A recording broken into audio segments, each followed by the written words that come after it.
Mampho is in tears after not winning the competition.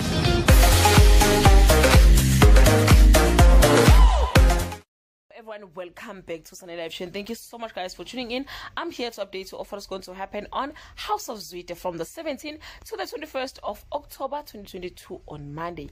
Zanele and Funani have a fallout as the Zwides gears up for a South Africa Fashion Week. Meanwhile, Les finally announces the face of House of Zwide on Tuesday. With the Fashion Week approaching, Honor struggles with not being on the same page with her father, while Alex finally has ammunition against Funane on Wednesday. Alex enjoys executing his blackmailing plan while Zanele deals with the emotional fallout. Meanwhile, things are awkward between Funane and Honor on Thursday.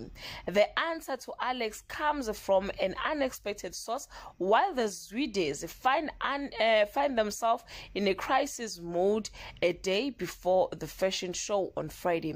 Honor is tasked with stepping up in a big way, while Mampho discovers a secret involving Nkosi. Guys, this is all I have for today. You can leave your comment below and share your opinion. Bye.